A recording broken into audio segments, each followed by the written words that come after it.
Shalom, selamat pagi, welcome home jemaat Tuhan yang saya kasih sekalian. Saya sungguh-sungguh bersuka cita kerana saudara dapat meluangkan masa untuk beribadah bersama-sama dengan kami. Terutamanya saudara yang first time, mungkin yang bukan dari gereja SRB Live, we welcome you.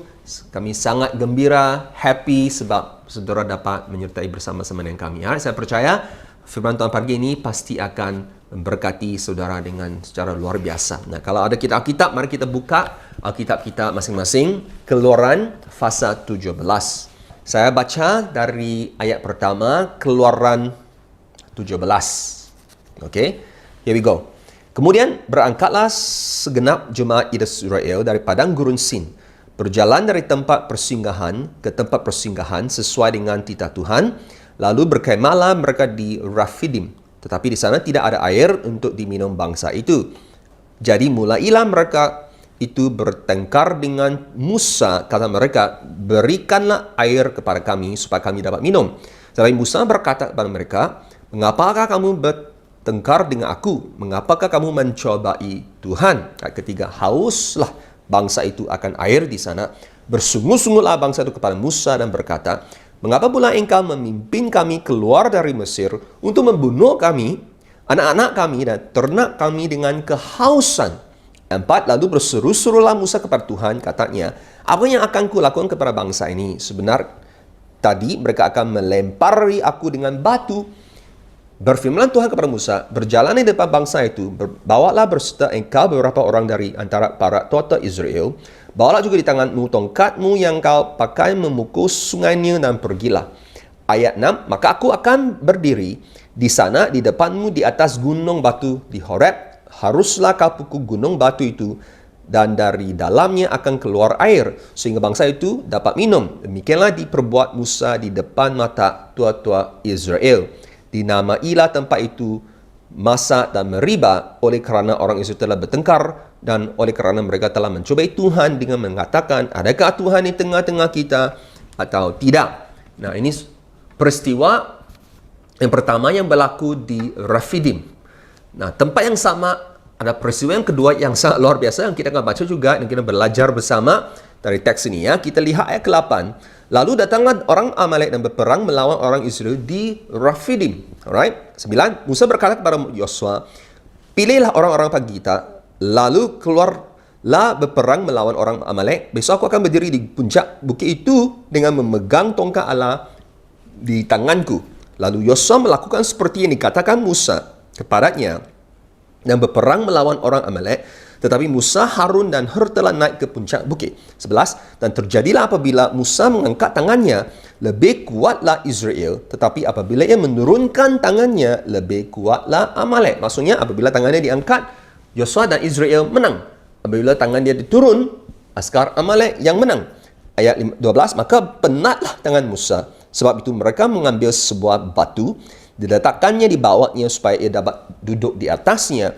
Harun dan Hur menopang kedua belah tangannya, seorang di sisi yang satu, seorang di sisi yang lain, sehingga tangannya tidak bergerak sampai matahari terbenam. 13. Demikianlah Yosua mengalahkan Amalek dan rakyatnya dengan mata pedang. Kemudian berfirman Tuhan kepada Musa, tuliskanlah semuanya ini dalam sebuah kitab sebagai tanda peringatan. Dan ingatlah ke telinga Yosua bahwa aku akan menghapuskan sama sekali ingatan kepada Amalek dari kolong langit. 15. Lalu Musa mendirikan sebuah mezbah dan menamainya Tuhanlah panji-panjiku. Ia berkata, tangan di atas panji-panji Tuhan, Tuhan berperang melawan Amalek turun-temurun. Amin.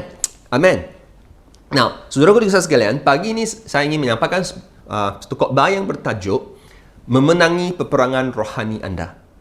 Winning your spiritual battles. Nah, ada di antara kita yang mau menanggah peperangan rohani dalam kehidupan kita.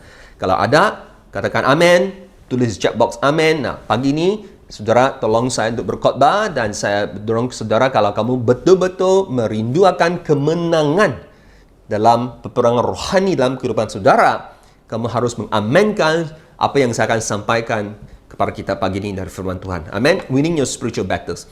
Nah, adanya saya sebenarnya seorang yang sangat gemar membaca sejarah, ya, dan termasuk juga ada tulisan-tulisan yang kuno yang menarik juga dapat belajar sesuatu berkenaan dengan sejarah dan juga tulisan-tulisan yang kuno ini. Dan ada salah satu tulisan yang kuno adalah satu tulisan ketenteraan Cina yang dinama dia The Art of War atau Seni Perang dalam PM, yang ditulis oleh seorang pakar strategi ketenteraan, peperangan.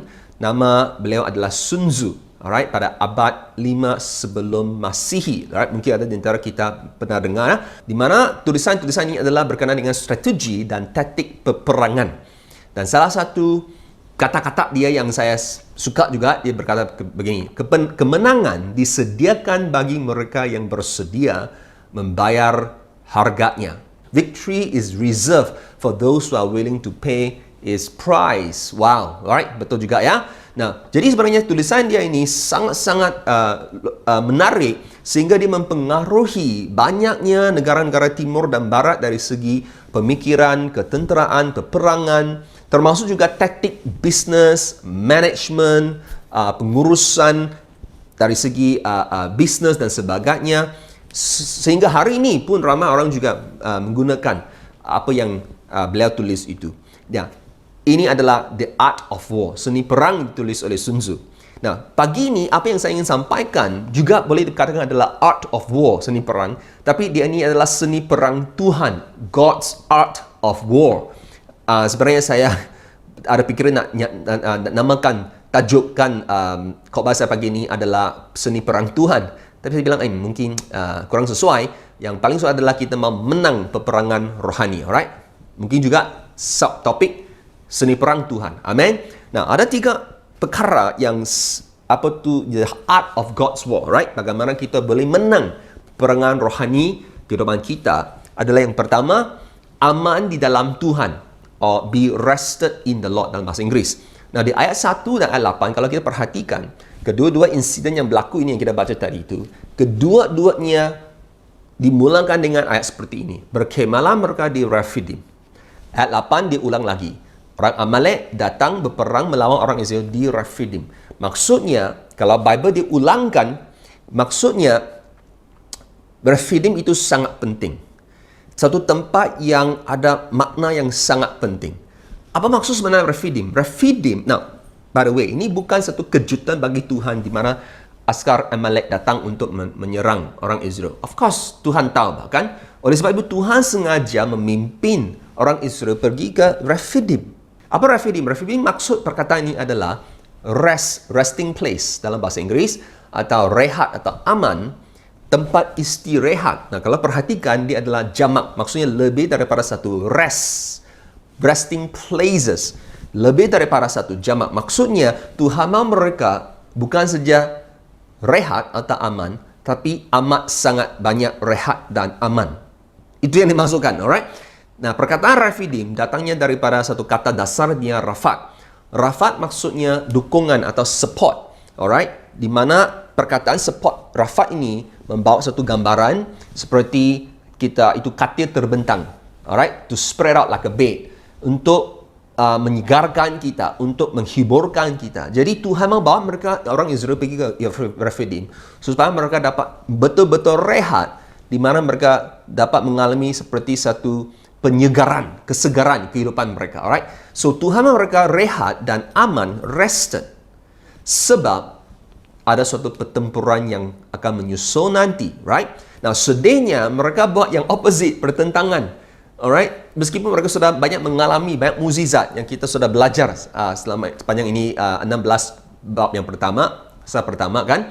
Jadi Tuhan menuntun mereka ke suatu tempat yang aman, tapi mereka jadikan ia tempat yang mencobai Tuhan. God brought them to a resting place, but it turned it become a testing place for God. You know, and so biasa isi friends, bisa mereka sebenarnya bertanya kepada Musa, Musa, tiada air Musa. Kita berdoalah, minta Tuhan seperti mana yang telah kita lakukan sepanjang engkau lakukan sepanjang ini. Kami sudah belajar apa hal saja kami boleh beri kepada Tuhan, minta dia, pasti dia akan menjawab doa kita, menyediakan air untuk kita, kan? Tidak mereka jawab begitu. Di sebaliknya, mereka bertengkar dengan Musa, bukannya berehat dan berdoa di Refidim, ya. Kenapa saudaraku? Sebab orang yang tidak adanya aman hati mereka itu cepat mereka akan lupa apa yang telah Tuhan lakukan apabila mereka tidak mendapat apa yang mereka mahukan. See, people who are not rested, very quickly they forget what God has done when they don't get what they want. You see, saudaraku, apabila jiwa kita tidak aman, keadaan fizikal kita akan mudah mempengaruhi kehidupan rohani kita. Saya ulang, apabila jiwa kita tidak aman, keadaan fizikal sekeliling kita itu, kehidupan kita akan mudah mempengaruhi kehidupan rohani kita. When our soul is not rested, our physical condition can easily affect our spiritual direction. Seperti apa yang sedang berlaku, kita ada isu COVID crisis, mungkin kerjaya kita, krisis keuangan kita, kesehatan kita, mungkin ada krisis dalam keluarga kita. Itu semua adalah keadaan fizikal kita. Senang ia dapat mempengaruhi kehidupan rohani kita, or spiritual direction kita, jika hati kita itu tidak aman di dalam Tuhan, saudaraku. Dan akibatnya, kedagingan kita akan mengambil alih, akan berkuasa. Sehingga kita lihat orang Israel, mereka berkata-kata hal yang bodoh. Contohnya, mereka bilang, mengapa pula engkau memimpin kami? Mereka marah Musa, kenapa kamu memimpin kami dari Mesir untuk membunuh kami, anak-anak kami, ternak kami, dengan kehausan? Wow! Jika Musa mau bunuh mereka, sudah biarkan mereka di Mesir. Sudah biarkan mereka ditangkap oleh askar Fir'aun. Kenapa mau baru mereka sampai Refidim baru bunuh mereka kan? Tidak mereka fikir, Pak. Kan? Kata-kata mereka itu memang tidak mereka fikir. Bodoh. Apabila kedagingan kita itu telah berkuasa mengambil alih. Bukan saja kata-kata itu bodoh, tapi perbuatan mereka itu juga perbuatan bodoh. Mereka marah sehingga mereka melempar batu untuk membunuh Musa. Musa yang telah pimpin mereka selama ini dari mukjizat ke mukjizat ke mukjizat, dari kelepasan sehingga kebebasan daripada kuasa Mesir, kuasa Fir'aun. Mereka sekarang mau membunuh Musa dengan lempar batu karena tidak ada air. Bukan saya kata bodoh, kelakuan jadi bodoh. Termasuk juga apabila daging kita sudah mengambil alih, kedagingan kita mengambil alih, kita mulai mengabaikan hadirat dan kepimpinan Tuhan, saudaraku. Selama ini Tuhan pimpin mereka dengan tiang api, dengan tiang awan. Sampai sekarang masih lagi Tuhan tuntun mereka menyediakan segala keperluan mereka itu. Makan, baru saja last week kita belajar. Makanan dari syurga turun untuk mereka itu. Tapi apa yang mereka kata di sini? Adakah Tuhan di tengah-tengah kita atau tidak? Wow! Mereka mempersoalkan, Tuhan adakah bersama-sama dengan kita? Wow! Saudaraku, apabila hati kita tidak aman, meskipun Tuhan menyertai kita, kita masih tidak dapat merasai hadirat Dia, saudaraku. Sebab hati tidak aman, Pak. Hadirat Tuhan bersama-sama dengan mereka, tapi mereka tidak merasakan hadirat Tuhan. Banyak orang kata begitu. Tidak dapatlah saya sense hadirat Tuhan. Tidak dapatlah saya merasakan hadirat Tuhan. Mungkin online service ini tidak dapat rasa. Tuhan adalah bersama dengan engkau di tempat kediaman kamu. Kamu tidak merasai hadirat Dia karena hati kamu tidak tenang, saudaraku. Mazmur 91 berkata seperti ini.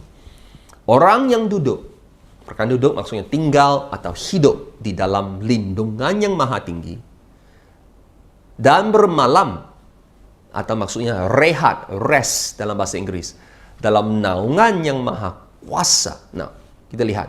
Orang yang duduk, maksudnya itulah tanggung jawab kita. Kita yang buat pilihan untuk tinggal di dalam lindungan yang maha tinggi. Kita yang buat decision untuk hidup di bawah naungan Tuhan, keluarga Tuhan, belong to a church bersama-sama, di mana ada naungan daripada kepimpinan rohani Tuhan yang telah berikan kepada kita, keluarga Kristus bersama, sentiasa dalam hadirat Tuhan, berdoa, worship Dia, baca firman Tuhan. Itu adalah keputusan perbuatan kita sendiri, tanggung jawab kita. Duduk, diam, tinggal di dalam lindungan yang maha tinggi. Dan hasilnya bermalam dalam naungan yang maha kuasa. Maksudnya rehat. Itu adalah tanggung jawab Tuhan memberi kita tu rehat dalam naungan Tuhan. We are rested in the covering of God's power. Apa hasilnya? Akan berkata kepada Tuhan, tempat perlindunganku dan kubu pertahananku. Lihat, Allahku yang ku percayai. Saudaraku, orang yang hati mereka rehat, tenang, aman, tiada masalah untuk mereka percaya kepada Tuhan. Kita struggle, bergumul percaya kepada Tuhan sebab hati kita itu tidak tenang. Jadi kita banding balik ke teks ini dengan Musa. Bandingkan dengan orang Israel. Musa, dia aman. Dia rested dalam Tuhan. Oleh sebab itu, di ayat 4 berkata, dia berseru-seru kepada Tuhan. Israel bersungut-sungut kepada Musa, tapi Musa berseru-seru kepada Tuhan. Kita lihat sangat jauh beza dia kedua-dua. Alright? Why? Sebab apabila kita benar-benar aman di dalam Tuhan, biasanya kita akan respon kepada kesusahan keadaan kita itu di dalam doa. When you are truly rested in the Lord, you will usually respond in prayer when you face difficult situations. That's why, can I encourage you, church? Boleh saya dorongkan saudara, jangan bersungut-sungut atas kesusahanmu. Tapi berseru-serulah kepada Tuhan di dalam kesusahanmu. Boleh saya ulang? Janganlah kita bersungut-sungut di atas kesusahan kamu, saudaraku. Tetapi berseru-serulah kepada Tuhan di dalam kesusahanmu. Don't cry over your problems, but cry out to God in your problems. Sebab itu Tuhan Yesus berkata, marilah kepadaku semua yang letih lesu dan berberat-berat, dan jiwamu akan mendapat ketenangan atau aman. Matius pasal 11 ayat 28-30. Come to me if you are weary and burdened. I will give you rest for your souls. Datang kepada Tuhan, berseru-seru kepada Dia. Haleluya. You know, Anne, isteri saya, baru-baru saja dia ada gigi rosak. Gigi rosak, pergi jumpa siapa? Doktor gigi, dentist. Nah, tidak saudara, ramai orang termasuk istri saya sangat takut akan dentist. Siapa sini tiada masalah jumpa dentist? Siapa sini takut akan jumpa dentist atau doktor gigi? Boleh share di chat box. Jujur, ya, ramai orang tidak mau jumpa dengan doktor gigi, dentist. Istri saya sebenarnya pun dia lupa bila kali terakhir dia jumpa dengan doktor gigi, ya. So, apabila dia gigi tu, dia ada masalah gigi tu, mula dia takutlah. Sangat takut sekali. Sehingga dia tidak tenang dia tu. Jadi, apa yang dia harus lakukan? Sebab, responsi kita adalah, yang betul adalah berdoa. Jadi, dia masuk ke dalam doa dalam beberapa hari ini. Dia berdoa setiap hari, 1 jam. Berdoa dalam bahasa roh. Sebab kalau you nak berdoa dalam bahasa kedengaran, berapa banyak kamu minta Tuhan sembuh saya. Tapi dia mula berdoa dalam roh dia, dalam bahasa roh dia 1 jam setiap hari. Sehingga dia dapat ketenangan. Oh, aman, rested sungguh dalam Tuhan. Tidak sudah dia takut sekarang nak jumpa dengan doktor gigi. Nah, bagi orang yang takut nak jumpa dengan dentist kan, ketakutan itu sampai seperti dia macam takut mati tau. Betul, benar. Benarkah jumpa orang begitu? Ya, ini isteri saya. Jadi, tiada masalah. Jadi petang nanti dia akan pergi jumpa itu dentist, ya. Sebab Tuhan telah memberi dia itu keamanan. She has that peace, that restedness. Bagaimana kita nak menang? Ini sebenarnya peperang rohani. Sebab jiwa dia begitu terjejas, terganggu sekali kerana ketakutan ini yang menyelubungi dia. Tapi sebab dia meresponi dengan cara yang betul, mendapat aman, ketenangan dari Tuhan, dalam Tuhan, dia dapat menang itu spiritual battle, peperangan rohani ini. Yang kedua adalah kita berperang dengan syafaat, berdoa syafaat. We resist with intercession, or we fight with intercession.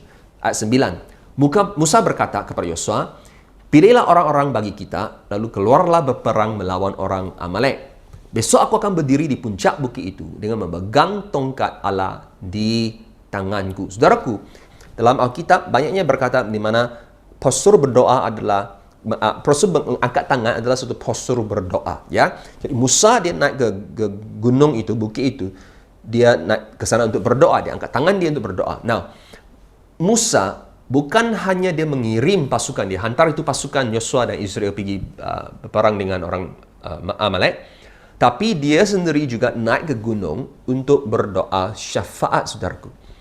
Nah, apa yang interesting is this, kita lihat di mana Musa dia beritahu Yosua, pilihlah beberapa orang.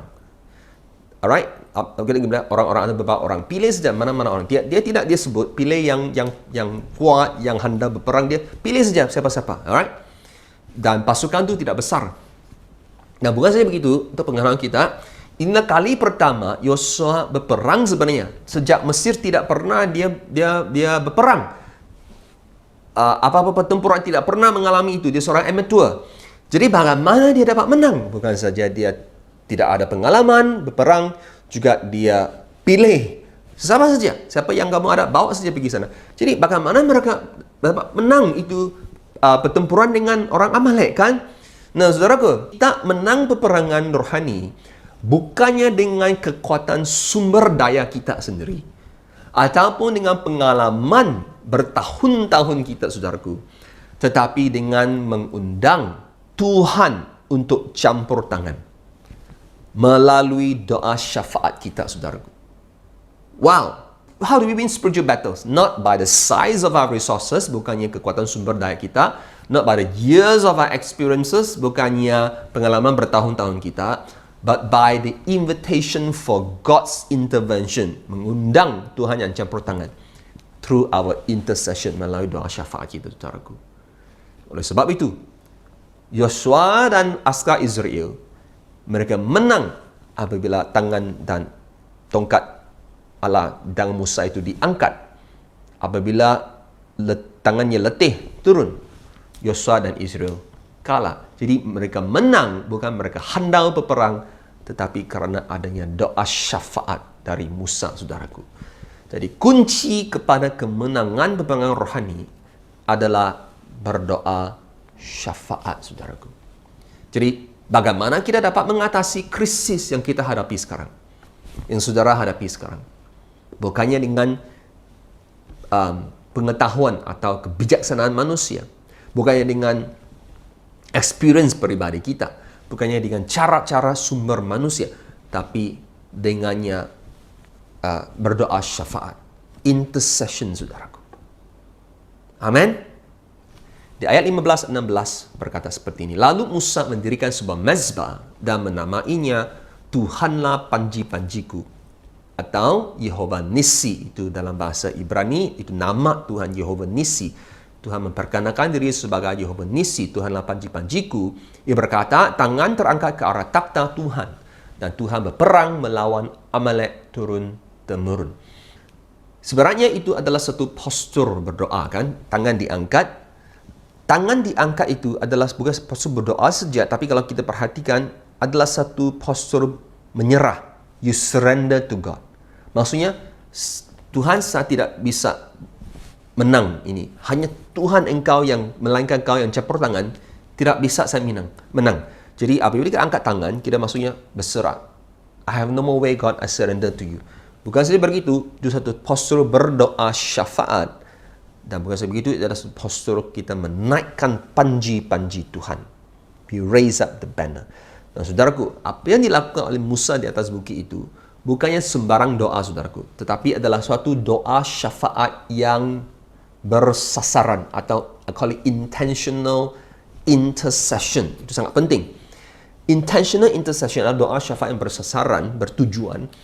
Ketika kita berdoa syafaat, saudaraku, kita mengangkat tongkat Allah, itu panji-panji Tuhan. When we intercede, we are raising the staff of God, which is the banner of God, saudaraku. Tuhanlah panji-panjiku, Jehovah Nissi. Nah, perkataan Nissi datangnya dari perkataan Nes Ibrani, maksudnya panji atau bendera atau sepanduk titik perhimpunan. Maksudnya apabila askar-askar pasukan nampak itu panji, spanduk itu diangkat, semua orang akan berhimpun ikut itu, ya. Juga bermaksud sebatang tiang, is a pole. Zaman dulu mungkin mereka panji-panji mereka bukannya ada kain dan sebagainya, tapi ada satu tiang saja menjadi simbol, seperti tongkat Allah dalam tangan Musa. Ia memberi itu pasukan askar mereka seperti suatu pengharapan, seperti satu pusat fokus. Di mana kita juga tahu bahawa apabila kala itu mereka punya panji ataupun bendera mereka itu turun, maksudnya mereka kalah. Tapi apabila diangkat, maksudnya mereka menang, saudaraku. Jadi apabila kita berdoa syafaat, saudaraku, sebenarnya kita menaikkan panji-panji Yehova Nisi. The Lord is our banner. Tuhanlah panji-panji kita, Yehova Nisi. Kita mengundang Tuhan untuk campur tangan. Apabila kita angkat itu panji, kita mengundang Tuhan untuk campur tangan. Dan Tuhan mahu kita terlibat di dalam berdoa syafaat. Sebenarnya Tuhan boleh bagi kemenangan kepada Yosua dan Israel. Of course, Tuhan itu Maha Kuasa, dia boleh lakukan apa saja. Tapi kenapa dia tidak melakukan begitu? Sebab dia inginkan Musa mengambil bahagian dalam doa syafaat bersama-sama pergi berlawan, berperang dengan Yosua dan askar Israel, bukan saja utus saja. Mereka tidak buat apa-apa, saudaraku. It's an intentional intercession. Dan yang kedua adalah ketika kita berdoa syafaat, mata kita sentiasa tertuju kepada Kristus sebenarnya, saudaraku. When we intercede, we are fixing our eyes on Christ, saudara. Tongkat Allah di dalam tangan Tuhan, dalam tangan Musa itu sebenarnya adalah satu gambaran kepada salib Kristus, saudaraku. Musa dia naik ke Gunung Horeb atau Gunung Sinai. Kenapa dia naik gunung? Kalau dia hanya mau berdoa syafaat saja, kenapa mesti mau naik gunung? Sebab dia perlu make effort, mengambil usaha untuk mendaki itu gunung. Berdoa syafaat perlukan kita buat usaha. We must make effort. So supaya bila dia naik gunung, dia angkat itu tongkat, Yosua dan askar Israel mereka dapat melihat itu tongkat Allah. Sebab Yosua dia kenal itu tongkat Allah sejak di Mesir.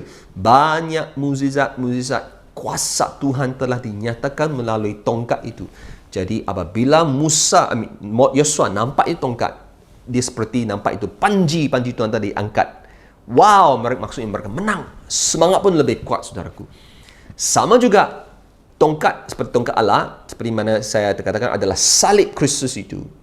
Apabila kita berdoa syafaat, kita menaikkan panji-panji Tuhan itu, maksudnya mata kita tertuju, kita nampak itu salib Kristus. Seperti Yosua nampak itu tongkat, kita nampak salib Kristus, kita akan pasti menang dalam peperangan rohani kita. Ada amin?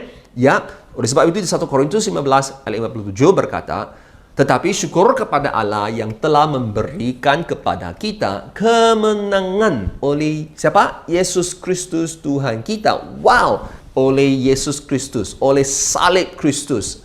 Haleluya! Amin. Tuhan mau memberi kita kemenangan di dalam Kristus. Pagi ini, kalau kamu mau menerima kemenangan ini, katakan amin. Berdoa syafaat. Mungkin tangan kita lemah seperti Musa, tapi jangan kita putus asa. Nah, saudaraku, kita harus berdoa syafaat untuk anak-anak kita, untuk generasi muda kita, our next generation, saudaraku. Musa sebenarnya ada bapa rohani kepada Yosua. Yosua anak rohani kepada Musa. Jadi Musa dia utus Yosua pergi, dia tidak biarkan dia begitu saja, tapi dia nak support Yosua dengan doa syafaat dia. Sama juga dengan anak-anak kita, saudaraku. Kita mau lihat anak-anak kita menang? Mau, saudaraku? Kita mau lihat anak-anak muda kita, next generation kita menang? Mau, saudaraku? Kita mau lihat student kita sekarang mengalami memang cabaran untuk online class. Ada yang tidak dapat pergi sekolah, kawasan pedalaman kerana sekolah tutup. Memang mereka ketinggalan dari segi pendidikan mereka. Bagaimana kita harus lakukan? Kita tidak buat apa-apa dari segi fizikal, tapi kita boleh berdoa syafaat supaya Tuhan yang campur tangan, saudaraku. Jangan kita berhenti berdoa syafaat. Kenapa anak-anak kita jatuh? Kenapa anak-anak kita hilang? Bukan salah mereka, jangan kita salahkan mereka. Karena kita tidak berdoa syafaat. We must pray for them. You know, saudaraku dikasih ada seorang couple, suami istri. Beberapa tahun dahulu saya pimpin mereka untuk percaya kepada Yesus sebagai Tuhan dan Juru Selamat. Setelah begitu, mereka ceritakan kepada saya anak perempuan mereka. Masa itu dia sangat memberontak sebenarnya. Dia bergaul dengan orang yang sangat jahat. Banyaklah hal-hal yang dia lakukan. Sehingga juga dia sudah tinggalkan rumah, pindah keluar dan sebagainya. Mereka sangat sedih hati bapa ini kerana anak perempuan mereka itu begitu memberontak dan menjadi jahat. Dan mereka tidak tahu apa yang mereka harus lakukan. Dan saya mendorong mereka, saya kata, Daddy, Mami, kamu harus berdoa syafaat kepada anak kamu. Tiada doa sesiapa pun yang sehebat, sekuat, seluar biasa doa dari ibu bapa.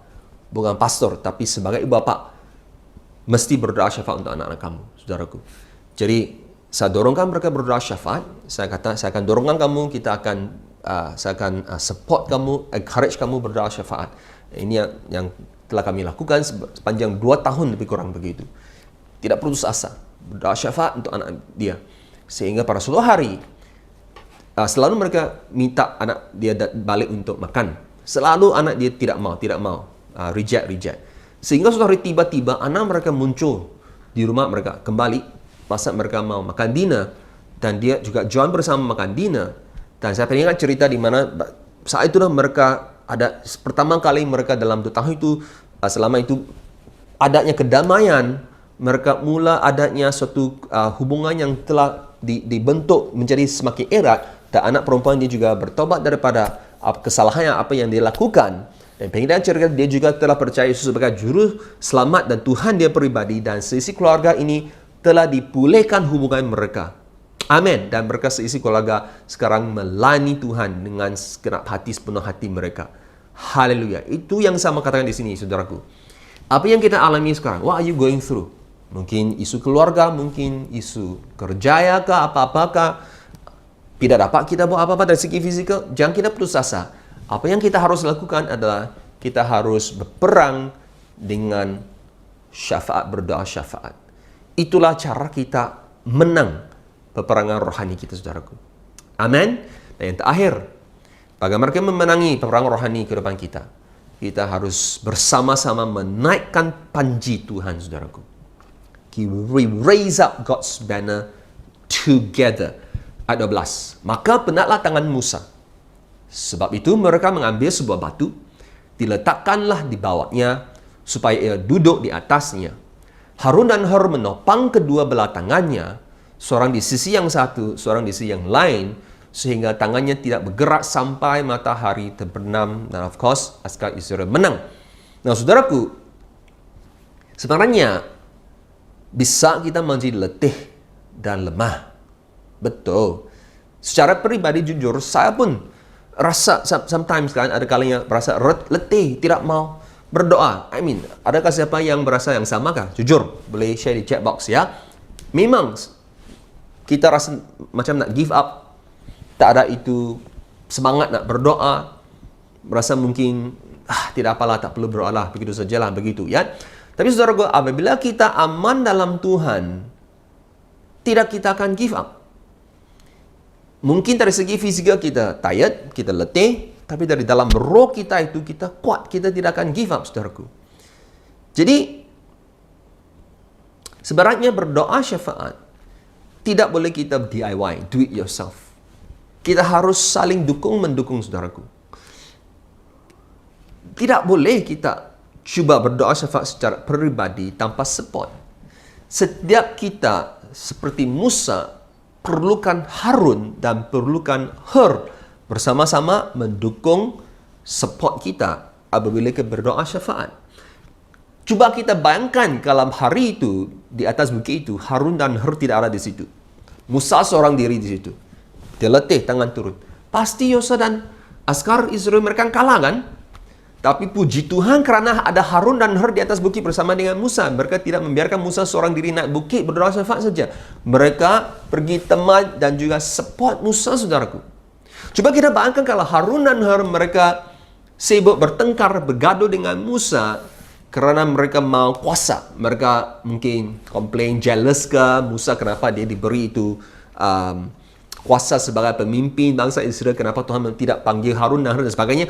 Banyak hal begitu di gereja kita kan. Ada berebut-rebut kuasa, siapa nak jadi ahli majlis gereja, nak jadi pengurusi gereja dan sebagainya. Apabila tangan kita sibuk berebut kuasa, bergaduh antara satu sama lain, tangan kita tidak sibuk diangkat untuk berdoa syafaat. Oleh sebab itu, anak-anak kita kalah, mereka jatuh. Jadi kenapa kita nak kata, oh anak-anak kita salah, anak-anak kita begitu. Sometimes bukan salah anak-anak kita, salah kita sendiri yang kita tidak mengambil tanggungjawab kita menjadi seperti Musa, Harun dan Hur yang sibuk mereka berdoa syafaat untuk anak-anak kita, saudaraku. Pada hari itu di atas bukit, bukan saja Musa yang angkat tangan dan tongkat itu, tapi ada Harun dan Hur angkat tongkat Allah itu bersama-sama. Panji-panji Tuhan mereka itu angkat bersama-sama.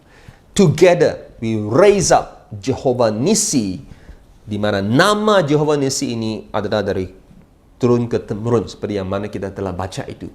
Haleluya. Amin. Saudaraku dikasih sekian, setiap kita sangat memerlukan Harun dan Hur dalam kehidupan kita, saudaraku. Saya secara pribadi sebagai pastor engkau, saudaraku, saya pun sangat menghargai kalau saudara menjadi Harun dan Hur bagi kehidupan saya. Tidak boleh letih sebenarnya seorang diri. Senang kita putus asa, saudaraku. Jadi di dalam Alkitab, Tuhan sebenarnya banyak kali dia menyatakan dirinya melalui nama-nama seperti panji-panji dan sebagainya, di mana this is powerful. Together they raise up panji-panji Allah.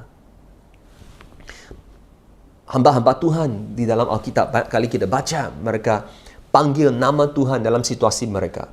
Sama ada untuk kedamaian, Jehovah Shalom, untuk seperti ini, kemenangan, panji-panji Tuhan, untuk keselamatan, dorongan, pembekalan, Jehovah Yireh, Tuhan menyediakan segala keperluan di mana di Kejadian 22 dan sebagainya.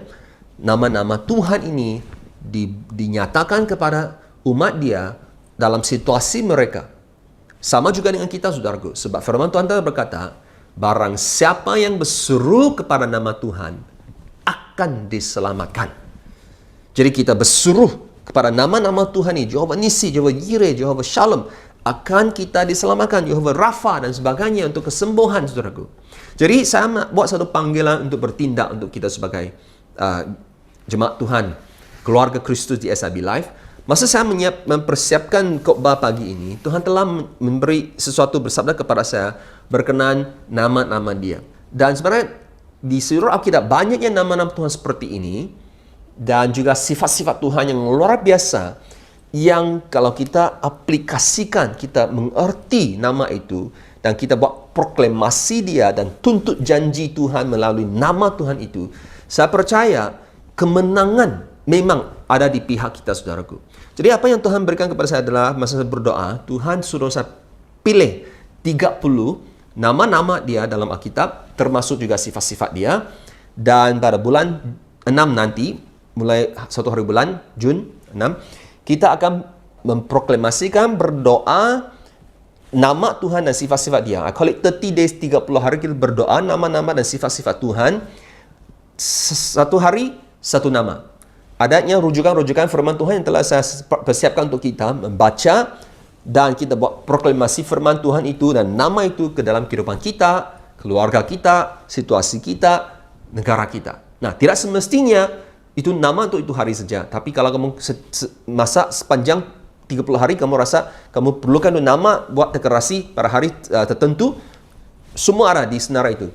Nanti dalam bagi itu link PDF, kamu boleh download itu file. Dan itu satu rujukan, satu panduan yang telah saya persiapkan untuk saudara.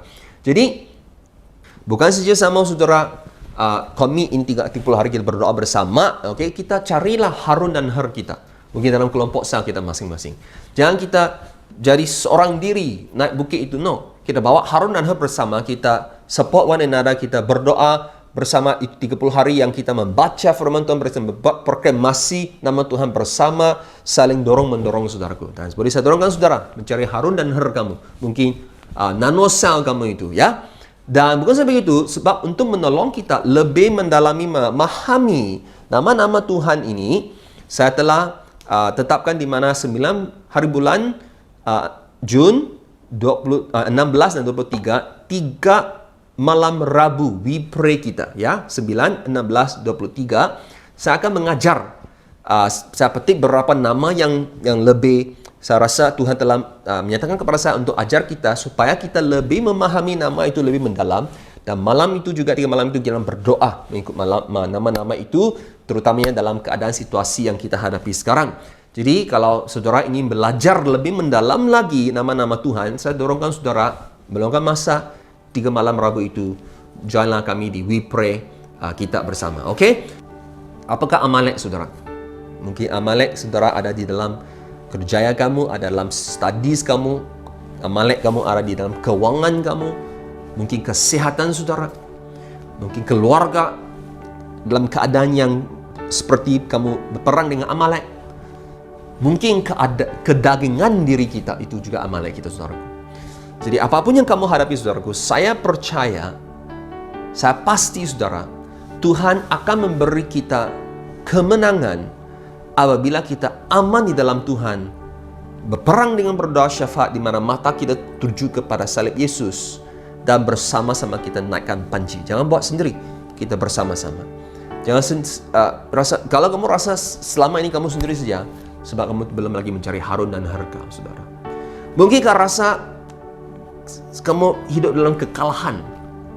Mungkin juga kamu tidak ada Musa dalam kehidupan saudara. Belum lagi kamu berada di dalam satu keluarga Kristus di bawah naungan Bapa rohani Musa, seperti Yosua, dia hidup di bawah naungan Bapa rohani Musa itu. Jadi mungkin saudara sudah tiba masa untuk kamu belong sebahagian daripada satu keluarga Kristus, supaya kamu dapat satu naungan. Carilah Musa saudara. Mungkin saudara harus menjadi Musa kepada yang lain. Mungkin kamu rasa kamu ibu bapa yang adult sebab macam mana menjadi Musa, ya boleh jadi kepada student yang lain. Mungkin ada student-student di gereja kita, mungkin kamu boleh approach dan menjadi Musa kepada mereka, mendorong mereka dalam doa syafaat kamu, bagi mereka, I support you. Saya tahu kamu struggle dalam study kamu, sangat susah untuk buat online study, sama berdoa syafaat untuk kamu saudaraku. Haleluya. Saya percaya Tuhan mau kita menjadi seorang Musa seperti Yosua. Boleh kita Yosua kepada Musa, masa yang sama kita boleh jadi Musa kepada Yosua juga. Amin. Dan mungkin saudara harus menjadi seorang Harun dan Hur kepada Musa. Ya, support one another. Amin. Dan saya percaya sama-sama kita memproklamasikan nama Tuhan dalam 30 hari ini. Kita tuntut, we claim janji-janji firman Tuhan dan nama-nama firman Tuhan, nama-nama Tuhan. Saya pasti kemenangan ada di pihak kita sudah. Amin. Amin. Mari kita tunduk kepala, kita nak berdoa. Saudara, kalau saudara kata ya, pastor saya siap, saya mau tuntut, I want to claim my victory, kemenangan saya ini dalam peperangan rohani saya. Ya, mari kita angkat tangan kepada Tuhan dan claim dia dalam nama Tuhan. Di mana apa situasi kamu berada sekarang, saya percaya Tuhan akan memberi kamu victory. Haleluya, dalam nama Tuhan Yesus, sebab adanya kuasa mukjizat dalam nama Tuhan Yesus. Haleluya. Sungguh indah namamu, sungguh indah namamu, oh Yesus Kristus Rajaku. Sungguh indah namamu, tiada sepertimu. Sungguh indah namamu, namamu Yesus. Mata berkuasa mengalahkanmu. Kau sengap keangkuhan dosa.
haleluya, ada kuasanya. Oh, luar biasa.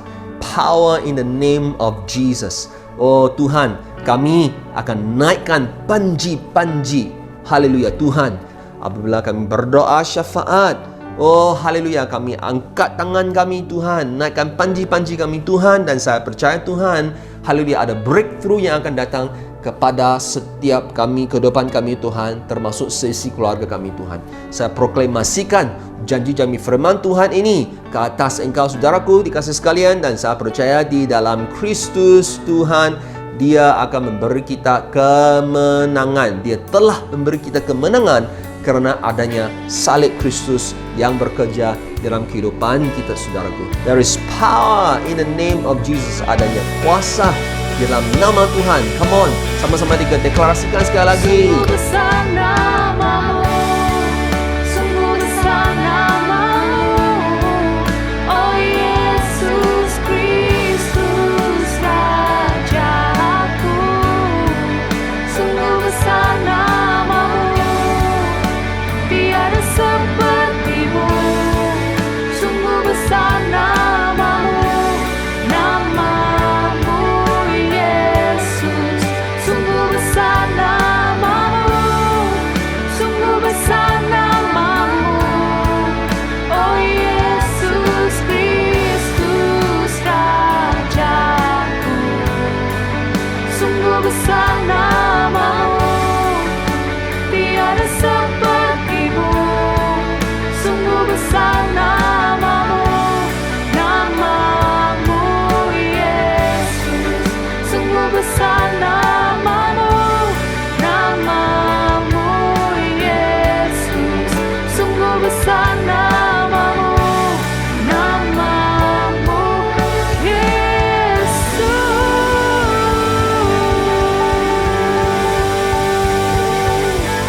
Haleluya Tuhan. Haleluya, haleluya, haleluya. Yes, there is power in the name of Jesus. Ada kuasa dalam nama Tuhan.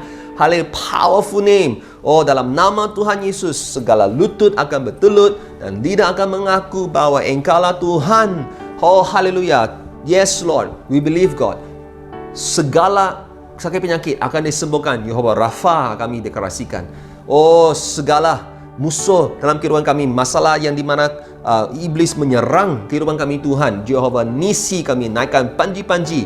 Engkau akan memberi kami kemenangan. Haleluya. Kami deklarasikan Jehovah Shalom, di mana dalam kehidupan kami Tuhan mungkin adanya suasana situasi yang tidak tenteram Tuhan, tidak ada kedamaian. Saya proklamasikan Jehovah Shalom dicurahkan ke atas sisi keluarga kami Tuhan. Saudaraku, I believe God, haleluya, is working in your life. Dia sedang bekerja dalam kehidupan saudara. Dan kami terima ini Tuhan. Terima kasih Tuhan kerana firman-Mu adalah hidup. Janji-janji firman-Mu adalah ya dan amin. Dan Engkau pasti akan melakukan segala telah Engkau sampaikan bersabda kepada setiap kami Tuhan. Dan saya deklarasikan, mengaminkan kepada seisi keluarga saudara, kepada kehidupan saudara, kepada kerjaya saudara. Dan saya percaya Tuhan akan memberi saudara kemenangan. Victory is coming. Haleluya. Terima kasih Tuhan. Come on, ucap syukur kepada Tuhan. Ucap syukur kepada Dia. Thank you Jesus. Thank you Jesus. Terima Dia. Terima. Thank you Jesus. Haleluya. Haleluya. Yes Lord. Thank you Lord. Saudaraku dikasih sekalian, saya berdoa agar haleluya, Jehovah Nisi ini Tuhan akan nyatakannya di dalam kehidupanmu. Haleluya. Hari ini juga, God, you give us victory. Haleluya. Kami terima nih dengan hati yang penuh iman, di mana kami percaya segala yang telah selesai dilakukan di atas salib Tuhan Yesus. Kami ucap syukur semua ini dalam nama Tuhan Yesus Kristus. Semua yang percaya katakan amin. Amin. Haleluya. Sekali lagi kita beri pujian kepada Tuhan kita yang luar biasa. Amin. Haleluya. Saya berharap saudara telah diberkati oleh firman Tuhan dan kebaktian kita pagi ini. Dan satu peringatan, 30 hari bulan Jun, kita berdoa bersama nama dan sifat-sifat Tuhan, deklarasikan. Cari Harun dan Her kamu dalam grup, sama-sama kita berdoa. Boleh download itu PDF file di link yang kita sediakan. Dan juga dalam kalender kamu, lock it 9, 16, 23. Rabu malam 8.30 masa We Pray, saya akan ajar kita lebih mendalam lagi beberapa nama Tuhan yang sangat-sangat penting untuk kehidupan kita, ya. Dan sesuai peringatan, Rabu akan datang, kita ada We Pray Combine, berdoa, persekutuan doa dengan zone kita beberapa gereja yang lain. So let's come together and pray together. Masa ini kita harus berdoa bersama-sama. Oke? Terima kasih kerana mengerti kebaktian ibadah raya kami pagi ini, kita pagi ini, dan saya percaya engkau Tuhan akan terus menyertai saudara, dan selamat hari Gawai dan hari keamatan kepada saudara-saudari yang dari Sabak Sarawak. God bless you all. Have a great week. Kita jumpa lagi. Bye.